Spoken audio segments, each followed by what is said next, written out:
پہلے ہم یہ دیکھ رہے تھے کہ ہر دوسرے تیسرے دن خودکش حملے ہو رہے تھے اور پاکستان کے بڑے بڑے شہروں میں جو اہم مراکز ہیں ان کو نشانہ بنایا جا رہا تھا. اب خودکش حملوں میں بہت زیادہ کمی واقع ہو گئی ہے، لیکن اس کے باوجود یہ آپریشن ہو رہا ہے. اس کے بارے میں قاضی حسین احمد صاحب جو ہیں انہوں نے اپنے تحفظات کا اظہار کیا ہے.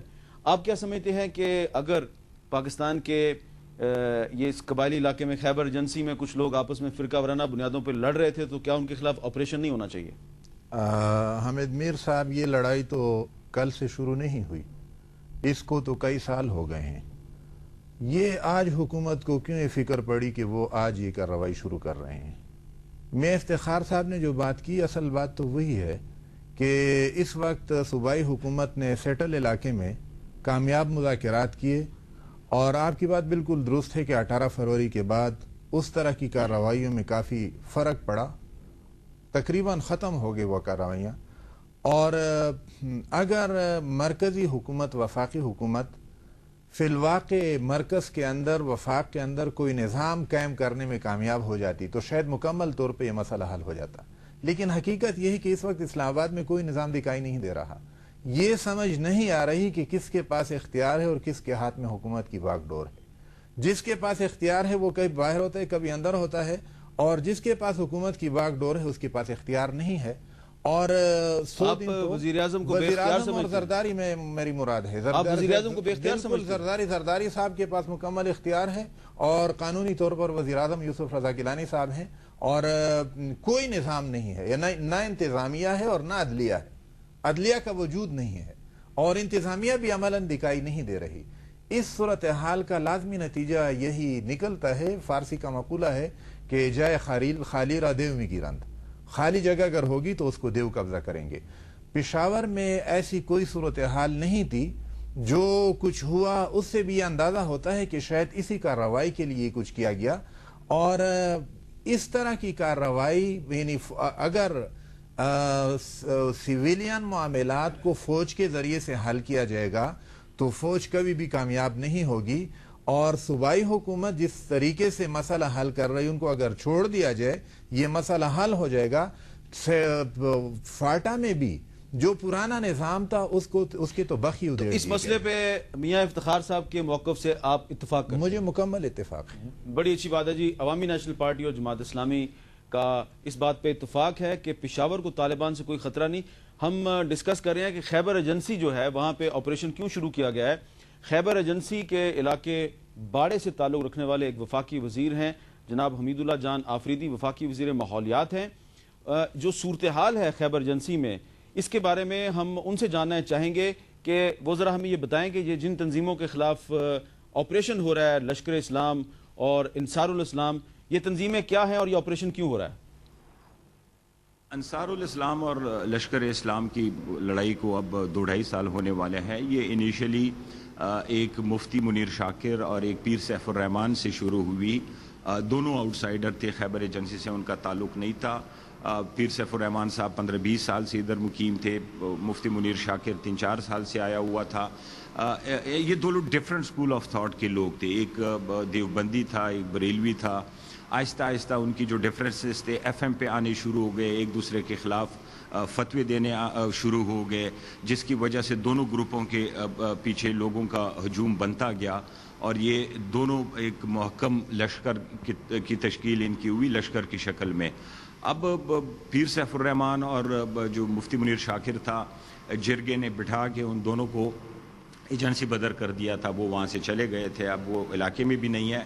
لیکن یہ جو تنظیمیں تھی یہ اسی طرح برقرار رہی، اور اس میں سب سے بڑی کوتاہی پھر گورنمنٹ کی تھی کہ گورنمنٹ نے اس میں کوئی ایسا امیجیٹ ایکشن یہ نہیں لیا کہ ان کے رسم و رواج اور روایات کے مطابق ان کو بٹھا کے ان کو سنے، ان کو جرگہ دے اور اسے پوچھے کہ جی آپ لوگوں کے مسئلے مسائل کیا ہے. میں نے خود ایک دفعہ جرگہ تشکیل دیا، اس میں نے شروع کیا کیونکہ میرا اپنا علاقہ ہے، تاکہ ان لوگوں کو بیٹھ کے پیچ اپ کیا جائے. سائملٹینیسلی جی گورنمنٹ نے ایک اور جرگہ اس میں شروع کر دیا، جس کی وجہ سے وہ پہلے والا جرگہ سبوٹیج ہو گیا، کیونکہ کسی بھی ایشو پر آپ 2-2 3-3 جرگے نہیں بٹھا سکتے ہیں. ایک آلریڈی جب ہو رہا ہو اور اس کے اوپر آپ دوسرا جرگہ بٹھائیں تو وہ کبھی بھی مطلب کامیاب نہیں ہوتا ہے اور سبوٹیج ہو جاتا ہے. تو اس وقت کی جو پولیٹیکل ایڈمنسٹریشن تھی وہ خود ہی اس کو ایشو کو ریزالو کرنے میں سیریس نہیں تھی، ورنہ عوام خود اس چیز سے تنگ ہے، کافی لوگ اس میں مارے گئے ہیں۔ بہت بہت شکریہ حمید اللہ جان آفریدی صاحب۔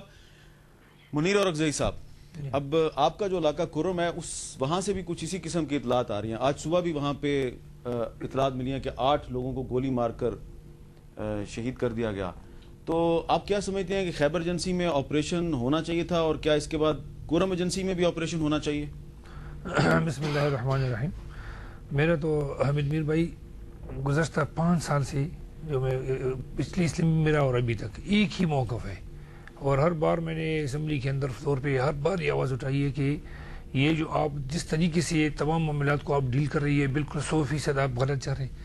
آپ اس کو جرگوں کے ذریعے اور سیریس اخلاص جس پہ مبنی جرگے ہو نا، اس کے ذریعے آپ اس معاملے کو حل کر سکتے ہیں، اس کو آپ صحیح سمت میں لا سکتے ہیں۔ اگر اس طرح جو آپ چل رہے ہیں یہ آپ کو ہر مہینے سے دوسرا مہینہ بدتر ملے گا۔ بندوق کے استعمال سے مسئلہ حل نہیں ہوگا۔ یہی جو ہم پچھلے 5 سال سے بولتے رہے آج تک کسی نے نہیں سنی۔ پچھلی حکومت میں پھر اس حکومت کے ساتھ جب ہمارے تو یہ حمید اللہ جان آفریدی صاحب وہی بات کر رہے ہیں جو آپ کہہ رہے ہیں جی۔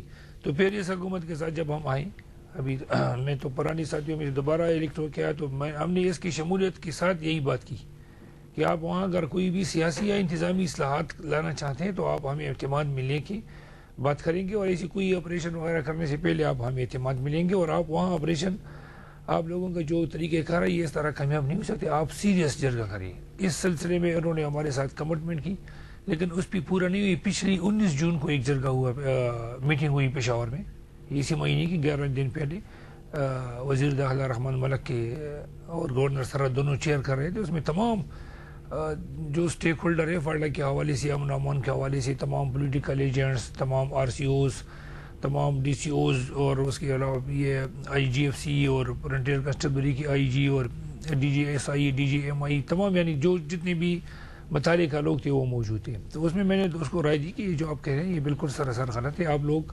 ایک سیریس اور سنجیدہ جرگے کے تھرو یہ بات حل کر سکتے ہیں، اور ضرور اس کی حل نکلی۔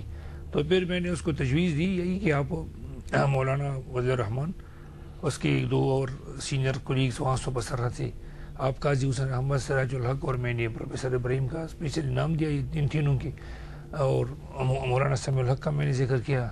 اقبال ظفر جھگڑا کا نون لیگ کی تمام اس کی پارٹی کے 1-2 اور سینئر لے لی۔ اس میٹنگ میں افرا صاحب اور رحمداد خان شامل تھے۔ میں نے کہا رحمداد خان کو بھی لے لیے، 2 اپنے کولیگز لے لیے، افرا صاحب، اسفندیار ولی ایک اور اس کا ساتھی جائے۔ ہم فاٹا کے تمام 20 اراکینی پارلیمنٹ سینیٹرز اور میں نے ہم سب جا کے ادھر ایک اخلاص پہ مبنی جرگہ کریں گے۔ تو لیکن اس کے بعد انہوں نے جو طریقہ اختیار کی کہ ٹھیک ہے آپ کی قیادت میں ہم اس کو بیچتے ہیں۔ تو یہ جو اس وقت خیبر ایجنسی میں آپریشن ہو رہا ہے، آپ کے کہنے کا مطلب یہ ہے کہ یہ آپ لوگوں کو اعتماد میں نہیں لیا گیا؟ نہیں، ہمیں بتایا ہی نہیں۔ آپ کو بتایا نہیں، میں تو یہ کہتا ہوں نا کہ یہ اگر آپ کو پتہ ہو کہ پچھلی جو لال مسجد والے اور جامع حفصہ والا تھا، یہ جب ان لوگوں کے آپس میں آنکھ میں چھو لے رہی ہوتی، جب چینیوں کو اٹھا لیا گیا تو انہوں نے جواز بنا لیا کہ فارنر کا ہمارے اوپر پریشر ہے۔ ابھی یہ خیبر والوں کے لیے انہوں نے جواز ڈھونڈا کہ وہ مسجدوں کو اٹھا لیا، کرسچنز کو، یہ دنیا کو دکھانے کے لیے کہ ہم اقلیتوں کو کتنا اہمیت دیتے ہیں۔ اچھا درانی صاحب، آپ نے گفتگو سنی، انہوں نے حوالہ دیا کہ جب پچھلے سال جولائی میں لال مسجد میں آپریشن ہوا تو اس کا جواز بنایا گیا جی کہ چائنیز باشندے جو ہیں ان کو اغوا کیا گیا، اور ابھی خیبر ایجنسی میں آپریشن سے پہلے کچھ کرسچنز کو پشاور سے اغوا کیا گیا، اور یہ بھی کہہ رہے ہیں کہ ان کا تعلق فاٹا سے ہے، یہ پارلیمانی لیڈر ہیں قومی اسمبلی میں، ان کو اعتماد میں نہیں لیا گیا۔ کیا اب جب کہ لال مسجد آپریشن کا 1 سال پورا ہونے والا ہے تو آپ سمجھتے ہیں کہ ان لوگوں کو اعتماد میں لیے بغیر خیبر ایجنسی میں کوئی آپریشن ہونا چاہیے تھا؟ حامد میر صاحب، یہ داستان آپ کے پروگرام میں آج سے 4 سال پہلے شروع ہوئی تھی، اور مجھے یہ بڑی دیکھ کے خوشی ہوتی ہے کہ آج جب بھی کوئی اس لحاظ سے خوشی ہے کہ کم از کم ہم لوگ صحیح نتیجوں پر دماغی طور پر تو پہنچ رہے ہیں، کہ نہ صرف یہ کہ ہم نے غلط ایک طرف قدم اٹھایا، جس کی میں نے بات کی کہ جی 4 سال پہلے آپ لوگوں کے پروگراموں میں ہوتا تھا کہ اگر ہم اس طرح جائیں گے تو حالات بد سے بدتر ہوتے جائیں گے، that is in the nature of things. لیکن دوسری جو اور بات ہے کہ جی ابھی سب مانتے ہیں کہ نہ صرف وہ طریقہ غلط تھا، لیکن اب جو طریقہ استعمال کیا جانا تھا وہ ہم جب استعمال کرتے بھی ہیں گفت و شنید کا، فہم و تفہیم کا، تو اس کو چونکہ پورے طریقے سے نبھاتے نہیں ہیں، طریقہ غلط ہے، ان لوگوں کو بیچ میں انوالو نہیں کرتے، تو اس کا بھی نہیں نتیجہ نکلتا۔ کہنے کا مقصد یہ تھا کہ